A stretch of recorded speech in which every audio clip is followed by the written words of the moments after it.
Hello and welcome to Valvoline's 2Q 2024 earnings conference call and webcast. My name is Elliot and I'll be coordinating your call today. If you would like to register a question during today's event, please press star followed by 1 on your telephone keypad. I would now like to hand over to Elizabeth Russell. The floor is yours. Please go ahead.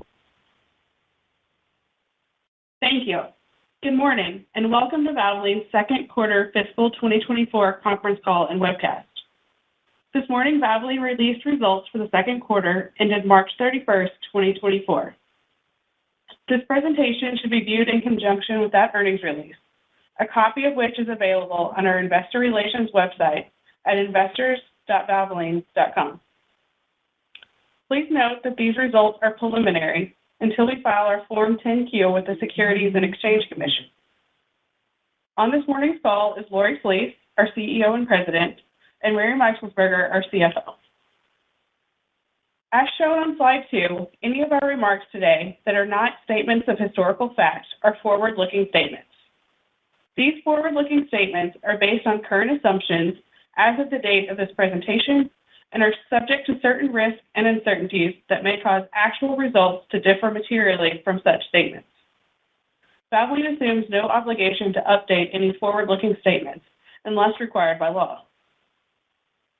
In this presentation and in our remarks, we will be discussing our results on an adjusted non-GAAP basis unless otherwise noted.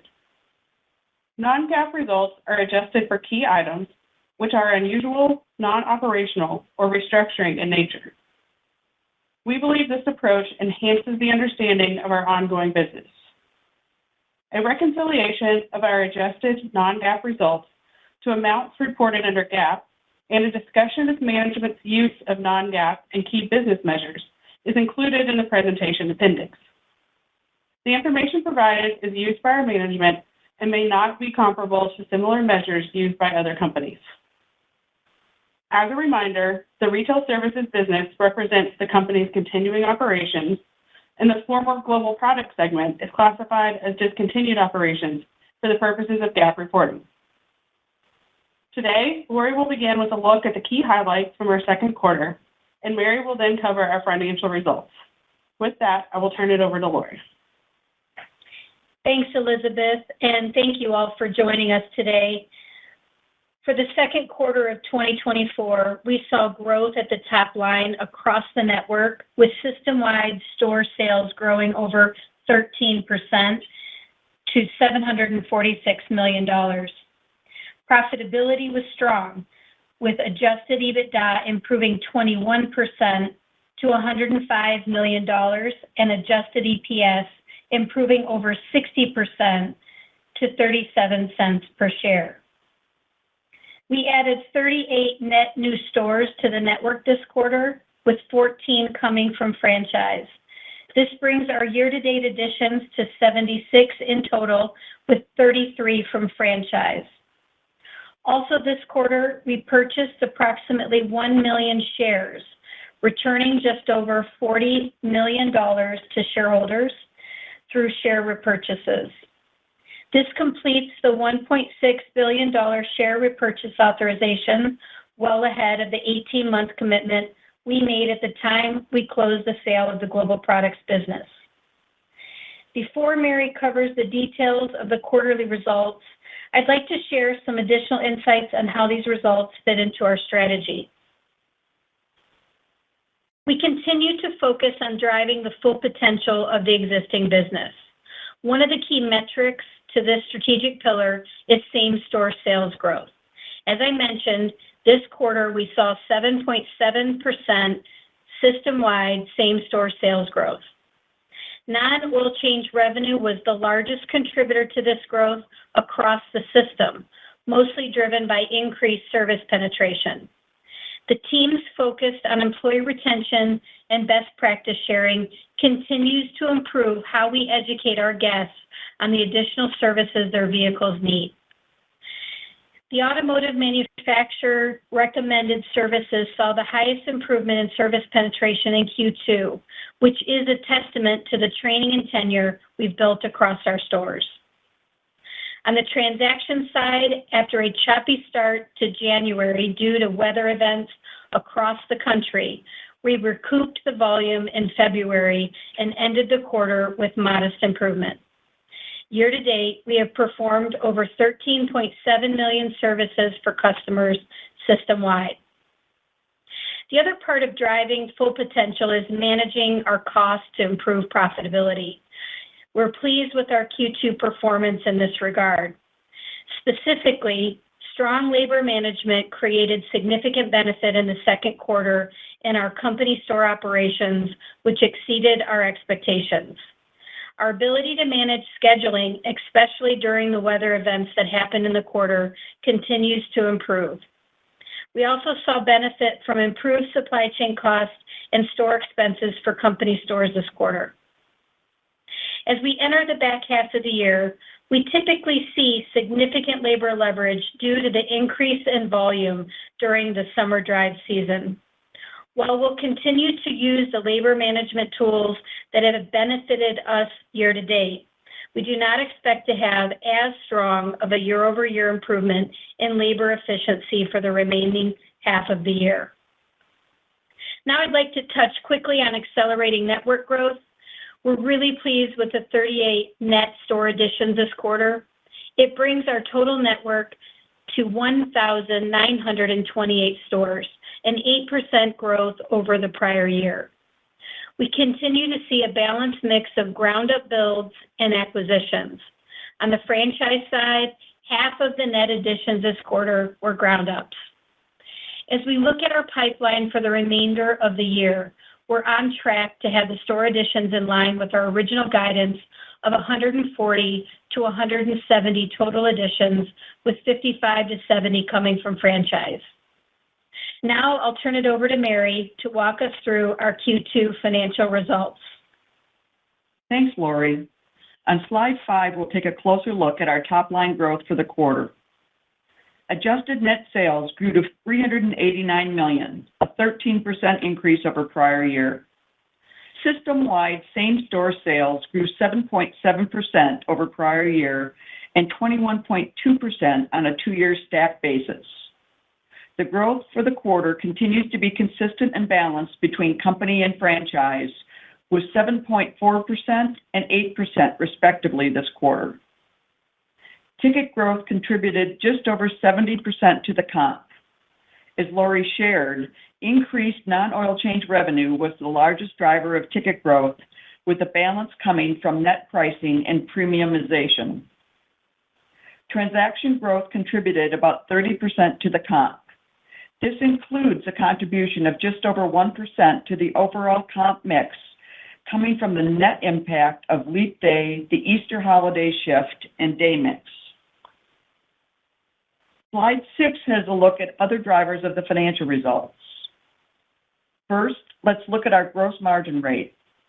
We saw expansion from 36.8% to 37.6%, an 80 basis point improvement year over year. This was largely driven by leverage at the labor line coming from the improvements Lori discussed earlier. Sequentially, we saw a 150 basis point expansion. This was driven by labor improvements and lower supply chain costs. SG&A as a percentage of net sales decreased modestly over prior year, while we saw a 140 basis point sequential decline. Top-line growth drove additional leverage, while we also saw benefits sequentially from lower travel and meeting costs from the company meetings, which are held in the first quarter each year. Depreciation and amortization increased by $5 million year over year, causing about 50 basis points of deleverage in the gross margin rate. Overall, adjusted EBITDA margin improved 170 basis points over the prior year and 280 basis points sequentially. For the back half of the year, we expect to capture the SG&A leverage that comes with the seasonality of our business. However, we expect the gross margin labor leverage to moderate. On slide 7, we'll take a look at our profitability metrics. For Q2, adjusted net income increased 20% to $48.3 million, driven by sales growth and margin rate improvement, which was partially offset by increased investments in SG&A. Sequentially, adjusted net income grew 25%, largely driven by improvements in gross margin and lower SG&A, as we just discussed.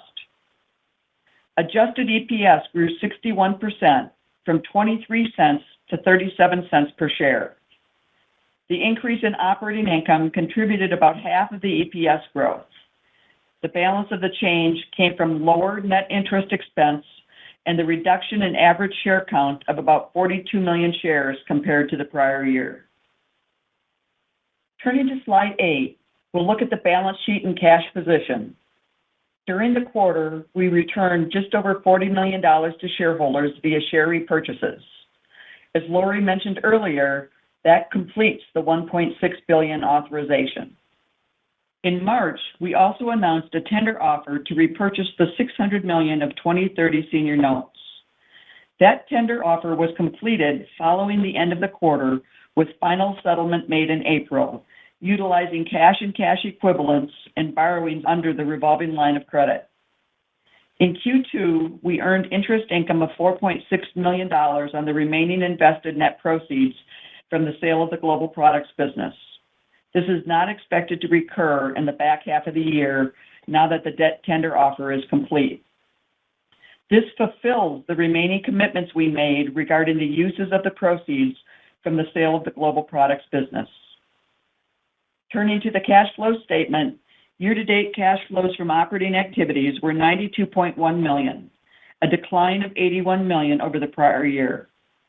As a reminder, the establishment of the supply agreement with Valvoline Global Operations in the prior year drove a one-time benefit, which represents most of this decline. Additionally, the implementation of our new ERP system during the quarter delayed billings to our franchise partners, creating a short-term increase in accounts receivable that we expect will normalize in the back half of the year. As we noted in our press release, we expect to report a material weakness related to the ERP system implementation that went live on January 1st. We have implemented enhanced manual controls intended to ensure the financial statements for Q2 are accurate. A plan to remediate is already underway, and we expect this to be completed by fiscal year end. Turning to slide 9, we'll take a look at our guidance for fiscal year 24, which we are narrowing from our original outlook. With half the year complete, substantially in line with our expectations, we believe it is appropriate to narrow our guidance. For same-store sales growth, we expect 6 to 8% for the year, with net revenue of $1.6 to $1.65 billion. For adjusted EBITDA, we are narrowing the range to $430 million to $455 million. Finally, for adjusted EPS, the updated range is $1.45 to $1.65 per share. I'll now turn it back over to Lori to wrap up. Thanks, Mary. We delivered strong profit growth for the quarter, added 38 new stores, and completed the $1.6 billion share repurchase authorization. I'd like to take a minute to thank our team and our franchise partners for their continued hard work in the first half of fiscal 2024. I also want to give a special shout out to the team in Ottawa, Tennessee. I recently spent time working and training alongside that team so I could officially achieve my topside certification. Now I'll turn the call back over to Elizabeth to begin Q&A. Thanks, Lori. Before we start the Q&A, I want to remind everyone to limit your question to one and a follow-up so that we can get to everyone on the line. With that, operator, please open the line. Thank you. If you would like to ask a question, please press star followed by 1 on your telephone keypad. If you would like to withdraw your question, please press star followed by 2. When preparing to ask your question, please ensure your device is unmuted locally. First question comes from David Bellinger with Mizuho. Your line is open. Please go ahead. Hey, good morning. Thanks for the questions. First one is on the comp guidance and trimming the upper end of the range. So is that simply reflective of a continuation you've seen in the first half of the year and not something indicative of any deceleration you've seen Q3 to date? Just help us frame the reasoning behind the guidance change on the comp sales line. Thanks, David, for your question. The year-to-date same-store sales comp of 7.4% did reflect about a 60 basis point benefit from leap day. And we're not expecting any change, nor have we seen any underlying change in the business tempo with the start of our third quarter. We're really just adjusting down the top end of the range in order to set expectations for pretty consistent performance in the back half versus the front half. I would say that the back half, we are comping up against some really strong transaction growth from the prior year back half. And so, we're going to monitor that closely. But overall, we're really expecting pretty consistent performance expectations in the back half versus the front half. That's helpful. Thank you. Appreciate that. And then my second question is longer term in nature. On the go forward use of capital here, so that you had the buyback exhausted in this Q2 period. Can you talk through any potential, new buyback capacity with the senior notes now potentially out of the way, and also how you would think about any potential trade-offs in terms of repurchasing equity versus added new store growth or even some kind of acquisition strategy? Just help us think through all of that. A really good question, David. Again, I'll just reiterate our capital allocation priorities. We're first focused on growth. That growth is coming through new store builds, acquisitions of new stores, and we're certainly open to looking at accretive growth opportunities in terms of that are synergistic with the underlying business. The second capital priority is around our leverage on our balance sheet. We've stated that we want a 2.5 to 3.5 times leverage ratio that's kind of rating agency adjusted, that basically takes into account leases and employee benefit obligations.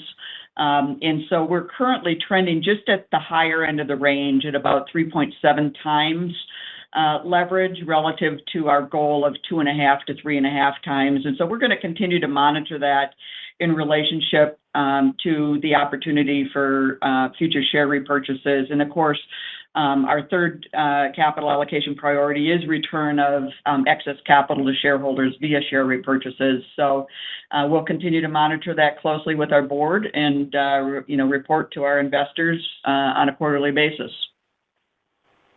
Great. Thanks so much. We now turn to Simeon Gutman with Morgan Stanley. Your line is open. Please go ahead. Hey, everyone. One first on geography. Were there any markets that didn't have weather? Curious if there's a difference in spread and run rate. And then this is an unrelated follow-up. You mentioned less strong labor efficiency in the second half. Is that because of a lap or because you just have forecasted higher labor costs coming through? I'll cover the first one and ask Mary to join. Thanks, Simeon, for the questions. On geography, it was very unusual in January. It actually hit across the board, across most, I would say, the majority of our geographies. So when you look at the comp performance, there weren't significant swings across the network. So I would just say it was unusual, and I think most retailers had the same experience as we did in January. I would say we were very pleased with the return of the traffic in February. And so, as I mentioned, when we close out the quarter, we had modest growth just given that. So I think we felt very pleased with the traffic across the geographies and the same-store sales performance. So on the labor side, Simeon, we are expecting to see labor leverage in the back half. Really very consistent with what we saw in the prior year. We just don't expect to see the incremental leverage that we've seen here in the second quarter relative to our we had strong labor performance in the back half of prior year. And so while we expect that we're going to continue to sequentially see labor leverage, we're not expecting anything unusual from a labor perspective. We expect our teams to continue to do the excellent job they've been doing in labor management. It's just that, the opportunity for the kind of leverage we saw in the first quarter, we think is, smaller in the back half of the year. Excuse me, the second quarter is smaller in the back half of the year. Yeah, I'll just add, Simeon, Okay. in Q1, we shared and expected to see some improvement year over year. In Q2, given the weather impacts are typically more sporadic and across the quarter and across regions at different times, it is a bit more challenging to manage labor. And what the teams did an excellent job, and it exceeded expectations, was they were able to manage or trim down schedules around the labor. So as the forecasts were coming in, trim those schedules. And then the week following, when we typically, see the traffic come back, add that labor to ensure we could serve the customers when they came back into the store. So it was just a really proactive approach in managing around the season, the season wintry effects.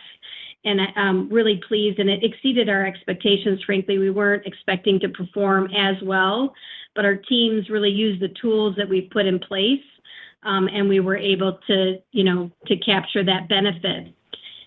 To Mary's point, the back half of the year, we always get leverage from the traffic increase, and we'll continue to use the tools for the benefit of our business and the margin. It's just when you look year over year, when we look at Q2 quarter over quarter, it was quite an impressive, labor leverage that we just do not believe is possible given the leverage that we typically get in the season. As a follow-up, can I ask on price cost on oil, where you are in terms of pricing? It looks like base oil as a proxy is sort of stable. Curious where you are in corporate stores, and I think pricing to franchisee is there, but is there any lag, meaning catch up to go and or, benefit that's on the come based on where your prices are? Yeah, it's been interesting. We've seen some pretty modest changes in our underlying supply chain costs, product costs in the lubricants area. We've benefited from some modest declines in the first half of the year. We're going to see some modest increases in the back half of the year.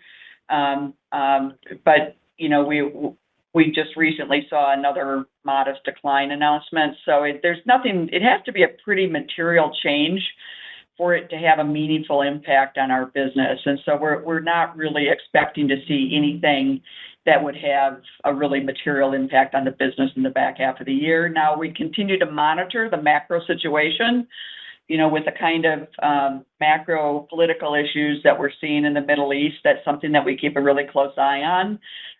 But right now, and in terms of the updated guidance we're providing, we're not expecting to see anything unusual in the back half. Thanks. Good luck. Thanks, Simeon. Our next question comes from Kate McShane with Goldman Sachs. Your line is open. Please go ahead. Hi, good morning. Thank you for taking our question. We were wondering how we should think about the pace of store openings for the remainder of the year. And are you hearing of any issues from franchisees in opening stores just due to higher costs? Yeah, thanks, Kate. Good morning, and thanks for the question. We typically, last year certainly is not something I would model against on the franchisee side. As you recall, in Q3, we had one net new opening, and a lot of that was due to supply chain delays that pushed some openings from Q3 into Q4. But, we've been really excited about the engagement of our franchise partners. Year to date, they've delivered 33 new units, and that's compared to 24 last year. And in this most recent quarter, 50% of the net new openings were ground ups. And ground ups, I think we feel much better about how we're forecasting those to open, given some of the things that we put in place from a supply chain standpoint. As an example, most recently, we've been talking to our franchise partners around holding some signs in a general warehouse so that wouldn't be a gate limiting move to opening a store. So just getting really proactive and collaborative with our franchise partners and how we can keep their openings on track. As I mentioned, given where we're at the start as the first half, we really do expect to be well within the range on the 140 to 170 and 55 to 70 coming from franchise.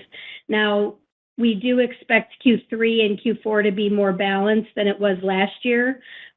So we don't expect any hiccups or anomalies at this stage. I will say that sort of getting things into the ground because of some of the weather impacts in January, we'll have both us and our franchise partners, there'll be some ground ups, which will come a little later in the year than we would have liked. But in general, we feel really good about where we are relative to guidance. Great, thank you for that. And just as a second question, we wondered if you could talk just between the difference between the company operated and the franchise stores, just the difference in comp there in the second quarter. Difference. In terms of general performance, what's interesting is the comps between our franchise partners and us is more consistent than what it has been in terms of the split between ticket and oil changes. And Mary, maybe you can comment more on that. Sure. So, we did see a little bit of outperformance in the quarter by our franchise partners, and we saw a little bit stronger ticket performance there. But else, it's been very, very consistent overall in terms of the performance. And, one of the interesting things is that we see really consistent performance on both ticket and transactions between franchise and company across all four quartiles of stores, with all of them improving both ticket and transactions across the quartiles in terms of how we think about store level performance. And so that's really encouraging to see just the consistency of performance. So I think that we'll likely continue to see that going forward. There's very consistent systems and adoption of our Super Pro process across our franchise system and in company stores. And we think that's a really critical factor in driving the consistency of the comp store sales performance. We do occasionally see some differences related to marketing cadence between franchise and company, but for the most part, that's pretty consistent as well. Thank you. We now turn to Steven Zaccone with Citi. Your line is open. Please go ahead. Good morning. This is Avanti Cheruvallath on for Steve. Thanks so much for taking our question. We wanted to ask on the low-income consumer. We've heard about some commentary on tighter budgets among that cohort. Are you seeing any sort of trade down in your business or slowdown in non-oil change revenue attached to sales? And then along those same lines, can you talk about how you provide value relative to peers if consumers are on tighter budgets?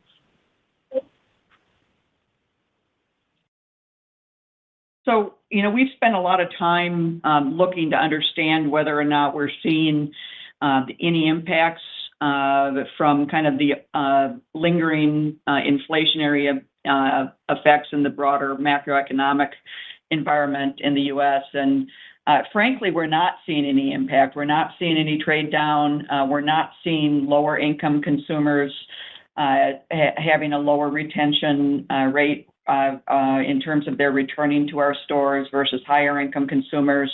And so nothing to report in terms of our year-to-date results and for the second quarter, but we're going to continue to keep a really close eye on it. We've heard some of those commentary as well from some other fast food and other types of retail service businesses. And so we're going to monitor it closely, but we're really not seeing an impact on our business. And, we've got incredibly good data to be able to help us understand in terms of demographic data on our consumers and, the frequency of their visiting our stores, et cetera. We have a very, very strong data analytic capabilities, and as I said, we're not seeing any trade down or any differences in retention related to those lower income consumers. Yeah, I'll just add, when she talks about no trade down, that would be on services or premium service. And then as we look at transactions, when you look at miles driven or days, interval days between visits, those are not changing. And we've been, because of some of the economic tones that you hear, we've been looking and analyzing customers at different income levels to just make sure we're not missing anything. We typically put our stores in certain economic demographic clusters, and we look at them in those clusters and haven't seen anything, but we've now started even looking at a customer level to make sure that we're, again, getting ahead of those and making sure that we adapt our business to serve the customers. Great. Thank you so much for that color. And then as a follow-up, can you talk a little bit about how slower electric vehicle adoption factors into your discussions with franchise partners? You have some big partners, but are you seeing any new franchise partners that have more interest in working with you? So your first question is around EVs. In general, obviously, the current temperature and the current sales around EVs has definitely moderated relative to where it would have been last year. But I think if you look at the long-term forecast for penetration of EVs of the car park, I don't anticipate that's going to change materially. And we continue to do research and incubation of services that would be appropriate for a battery electric vehicle. We're obviously doing the same with hybrid. We serve hybrids today actually at a higher percentage of the car park than we do ICE vehicles. And there are a number of maintenance services, that we provide hybrids, and we always look at additional services as that car park grows. As it relates to our franchise partners, the impact of EV on any franchise partner is different. In some of the middle of the country areas where the preponderance of EV sales is quite low, they obviously have no impact and very little interest. But even those that are more in geographies where EV sales is higher, some of those geographies are also underserved from an ICE preventative maintenance perspective. And so our franchisees really are, as entrepreneurs, wanting to make sure they maximize the return on invested capital that they're placing into their business. They don't see they see a lot more upside in serving the existing car park, although they remain interested and connected to us on work that we're doing on EV-related services. In terms of the last part of your question, which was around interest levels, I don't think EV is impacting the interest levels of new partners. We have continued to have very productive dialogue with potential new partners.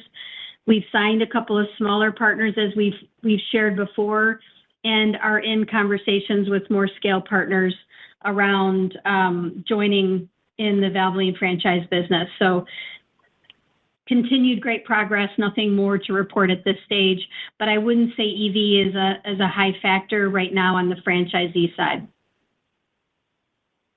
Thank you. Our next question comes from Mike Harrison with Seaport Research Partners. Your line is open. Please go ahead. Hi, good morning, and congrats to Lori on getting your topside certification. I'll keep an eye out for you the next time I'm in one of your stores. Thanks, Mike. now that we're kind of past the winter months, I was wondering if we could get an update on the battery offering and how that performed during those winter months relative to your expectations. And just curious, is there some additional upside next year from the battery offering as you make that available at more of your locations? Yeah, it's a good question, Mike, and something that we've been spending a lot of time on as a management team. The battery offering is probably a more complicated service because the variety of batteries is just as diverse as the number of air filters, but they take a lot more space in the stores to store, and you certainly can't let them sit for a long time if you're not placing them in service. And so we have a last mile delivery partner that has to deliver the batteries in frequency relative to the car park. It also requires that we test the batteries every time they come in, because not every time will a battery, register red or yellow in terms of its health. And if we don't test the battery every time, we don't earn that trust to complete the service with the guest. And then the last one is that the testing devices, we continue to look at improved testing devices, because as the OEMs continue to change the design of the vehicles and lower the cost, so putting more plastic around some of the nodes, it makes some of the testing devices a little bit more tricky to ensure that you can get a really accurate read.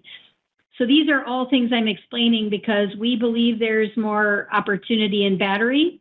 We have fantastic pricing relative to comparable service providers in the market. And it's an area that we're working on because we do believe there's more opportunity there. And it'll be part of our plan for the remainder of this year and into next year for sure.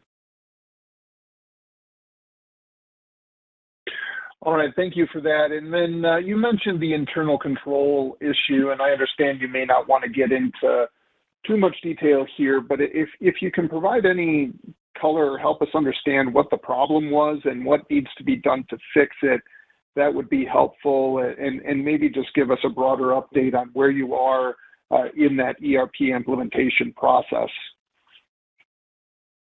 Sure, Mike. So the issue from an internal control perspective was primarily around our information technology general controls in the quarter. We went live with the new system on January 1st. That system implementation was really driven by the sale of the global products business.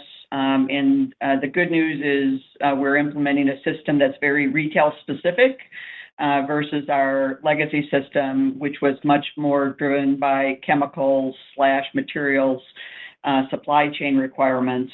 But in the new system implementation, we saw challenges in the quarter around user access controls and some monitoring controls, documentation related to and monitoring related to IT changes and job scheduling around the ERP system. And then we also saw some system design issues around business processes. I had mentioned that we saw some invoicing delays in the quarter to our franchisees, and that relates to some of the design issues that we're addressing to ensure that the system is more highly automated. I would say that we've had no material day-to-day impact on our business operations, and we've been consistently able to serve our customers and support our franchisees. The systems that directly support operating our store operations were not impacted by the implementation. So mostly, as I said, around the IT general controls. Sorry, and is that implementation complete at this point, or is there still a lot of stores where it needs to be rolled out? No, it's complete, and again, it didn't affect the store level systems that we operate. It's really the financial systems and then some of the supply chain operations, and the system implementation is complete, but we're continuing to provide enhancements to the system. As we go forward over the longer term, we'll be able to leverage some of the new capabilities in the system to provide for increased efficiencies and improved analytics and reporting. Over the longer term, there's some real benefits to the new platform, but shorter term, we're focused on the remediation plan for the IT general control environment, which we expect to complete by the end of the fiscal year, and also just focused on making certain that the core system capabilities are functioning as intended. All right. Thank you very much. Our next question comes from Jeff Zekauskas with JP Morgan. Your line is open. Please go ahead. Hi, this is Lydia Huang on for Jeff. Could you break down your volume growth in the quarter by volume from oil change and volume from other product sales? Thank you. So if you look at, I think you're talking about our same-store sales breakdown, which I think Mary covered in her comments, that ticket represented about 70% of our same-store sales system-wide, and transaction was about 30%. Within the ticket side, NOCR, both price and penetration, was the largest contributor overall, and that was followed by pricing and premium mix. So I think in general, we feel great because we continue to drive very strong growth in the added services or non-oil change revenue. And it's not coming just from our bottom quartile stores. It's actually coming from all of our quartiles, which means there's continued opportunity. So we continue to set the bar for best practice higher within our system, and the average keeps increasing. And the team, they put together a competition in this last quarter, and what it did is it re-energized the learning of our team around the added services and best practices to presenting them effectively to our guests. And we're really pleased because sometimes when you run those competitions, it gives you a short-term burst, but this really did up the game of our talent and just increase the best practice level that they carry out the services and the services presentation. So we continue to see that performance, which we're pleased with. Thank you. As a reminder, if you'd like to ask a question, please press star 1 on your telephone keypad now. We now turn to Brett Jordan with Jefferies. Your line is open. Please go ahead. Hi, good morning, guys. Could you talk in services where you saw... Hi, good morning. Could you talk about in the services category, sort of specifically where you saw the most traction? And I know you've been sort of looking at expanding the services menu, what you're saying that you might add from here. Yeah, so we just, the last year and a half, we've been focusing on the basics. And in this last quarter, we sort of increased it beyond that. So visuals is what we would consider the basics. That's cabin air filter, wiper blades, and light bulbs, and batteries. Those are the things that are visuals, meaning we visually show the customer how those things are performing. We can visually inspect them, and we share that information with the guest. And it comes down to making sure that we offer to pull every cabin air filter and explain why. During COVID, we had removed that from our service process. And when you are operating, 1,900 stores, to try to get that back into the process for every single technician that's in the window of a customer, it takes time. And I think that we're just getting back to the basics on things like that. The other thing with air filters is taking it out, showing the customer side by side with a brand new one, so they can actually see whether or not they should be changing it. These are just simple basics that we've been, reinvigorating across our team, and they have provided a very big part of the lift. Now, I did mention in my talking points that this quarter we saw an increase on OEM recommended services or automotive manufacturer recommendations. These are things that are not required every visit or every year. They typically are required at certain intervals, say, a 30,000 mile, 50,000 mile checkpoint. And we saw the biggest increase of penetration on the OEM services this quarter, and it's a real testament to both the training that we've made sure our team has and the retention, because they're a little bit trickier to perform than just those basic visual items. So things like transmission service was one that we saw a big increase on, and that's something that we have trained and ensure we had the right equipment in every store that was operational. And then when we re-energized the team around added services in this last quarter, again, it's a combination of tenure, training, and just a little bit of energy around it, and we got really great results. Okay, great. Now, you did ask about... Oh, sorry. Go ahead, no. You had asked about added services, and I forgot. I wanted to mention that as well. We have an R&D team that is looking at additional services that can be provided in our store.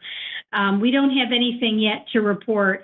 I will say that we keep a very clear guardrails around Quick, Easy, Trusted, meaning we have to we have to make it easy and quick, not just for the guest, but for our team. And by doing that, we can be trusted to deliver that service at a high quality. And so those are the bars that we raise, and we continue to look at added services. We need to make sure that there are enough opportunities across the car park for us to add it to every store, because you want to make sure that the team has enough reps in order to perform the service, again, Quick, Easy, Trusted. So nothing to report, but we continue to look at our service menu and how we'll expand it. Okay, great. And then I think you were also looking at store formats that at a lower build-out cost. Could you talk about where you are in that process? Yeah, so the team has been working, our real estate and development team combined with our operations team and our franchise teams have been working together to relook at the store design. One of the things I would say is we went some time ago to saying we would only build a 3-bay store. And I think part of that is because the volume that we see, a 3-bay store is operationally, the right place to eventually be in certain car parks.